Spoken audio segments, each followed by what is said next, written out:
Friday அன்னைக்கு நிறைய வீட்டில் சாம்பாராக தான் இருக்கும். ஸோ அதில் எங்கள் வீடும் ஒன்று. லஞ்சுக்கு வச்ச சாம்பார் இருந்துச்சா, ஸோ வழக்கம் போல் டின்னருக்கு வந்து ரெட் ரைஸ் குக் பண்ணிவிட்டு வாழைக்காய் வச்சு தவா ஃப்ரை தான் ரெடி பண்ண போகிறேன். இந்த ரெட் ரைஸ் வந்துட்டு எப்படி குக் பண்ணணும் அப்படின்னு சொல்லி ஒரு சிஸ்டர் கேட்டிருந்தீங்க. நார்மலாக நம்ம ஒயிட் ரைஸ் சமைக்கிற மாதிரி தான் வாஷ் பண்ணிவிட்டு வேக வைக்க வேண்டியதான்.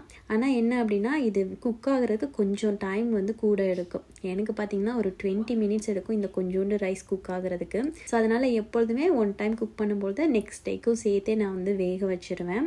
ஸ்வீட் கார்ன் இருந்துச்சு, அதை நானும் தம்பியும் உட்காந்து பேசிகிட்டே இருந்துட்டு எல்லாத்தையும் உதுத்து அப்படியே ஸ்டோர் பண்ணி வச்சாச்சு.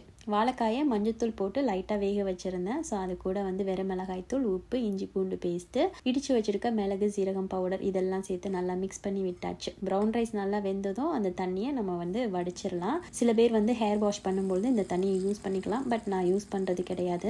பேனில் கொஞ்சமாக எண்ணெய் ஊற்றி மேரினேட் பண்ணி வச்சுருக்க வாழைக்காயை கருவேப்பிலெல்லாம் போட்டு சூப்பராக ஃப்ரை பண்ணியாச்சு.